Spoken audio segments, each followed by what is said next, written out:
Là, on a décidé, je vais essayer et puis je peux le faire. Et vous allez voir qu'à la fin, vous allez faire, je l'ai fait! J'imagine que ça vous est déjà arrivé que les enfants se sous-estiment.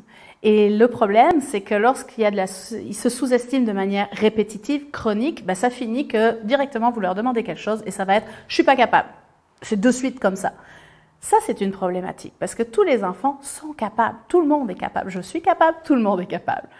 Donc, j'ai trouvé un petit exercice. En fait, c'est en suivant une conférence sur TED où j'ai vu la conférencière qui parlait d'une situation qu'elle avait vécue, elle, en fait. Elle devait postuler pour une job et cette job-là n'était pas dans ses qualifications. Et elle s'est retrouvée dans les toilettes avant d'aller voir la personne pour l'entretien et elle s'est vue dans la glace. Et là, elle a comme été choquée en se voyant parce qu'elle a vu sa posture. Elle était comme voûtée, triste, il n'y avait rien qui n'allait et elle s'est rendue compte de ça simplement en voyant son reflet. Et à ce moment-là, elle s'est dit « Ok, je vais me redresser, sourire, je vais me rassurer moi-même. » Et cette posture, elle a fait ça pendant des semaines et à chaque entretien, elle a décidé de faire ça. Et au final, elle a eu la meilleure job au monde et c'était la job où elle n'avait même pas les qualifications, il fallait qu'elle travaille pour y arriver. Elle a eu la job surqualifiée pour elle et ça marche. Et en fait, il y a vraiment des raisons à ça scientifiques dont on parlera après. Donc, ce que j'ai fait là, c'est qu'avec les enfants, je joue à la même chose. C'est-à-dire que quand je sens que les enfants commencent à se sous-estimer, ou je démarre une activité et puis de suite ça va être « Oh non, mais je suis pas capable. Oh oui, mais ça, je sais pas faire. Oh, ça. » De suite, je démarre. Allez, on fait le jeu des super-héros.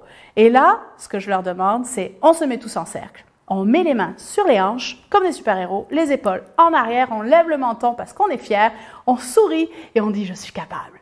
Et on sourit, et on continue, et on tient la posture, mais c'est vraiment une question de posture. Il faut tenir la posture pendant à peu près 2-3 minutes.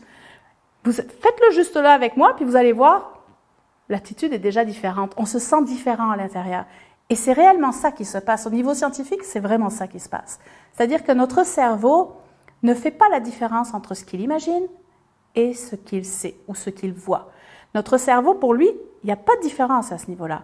Donc, entre autres, souvent les gens vont dire « je suis heureux, donc je souris ». Notre cerveau « je suis heureux, donc je souris ». Sauf qu'en réalité, si vous êtes triste et que vous avez la face vers le bas, que vous êtes vraiment attristé, et qu'à ce moment-là, vous prenez conscience de la situation et que vous décidez de faire un sourire forcé, ne serait-ce que comme ça, inconsciemment, tous les muscles qui travaillent ici sont connectés à la zone « je suis heureux ». Donc, le cerveau ne fait pas la différence. Et tout de suite, vous allez avoir des hormones de bonheur qui vont se sécréter. C'est visible scientifiquement. Les hormones de bonheur vont se sécréter. Donc, si vous souriez, vous allez forcément devenir heureux. Et vice-versa. Si vous êtes heureux, vous allez sourire. Donc, c'est le même principe avec les enfants à ce niveau-là. C'est que pour qu'ils aient leur estime de soi qui soit grand, il faut qu'ils se croient des super-héros. Et si vous sentez que ça descend, simplement les mains sur les hanches, les épaules en arrière, le menton levé, on sourit et 3 minutes où on rit et on dit qu'on est des super-héros. Et ça marche.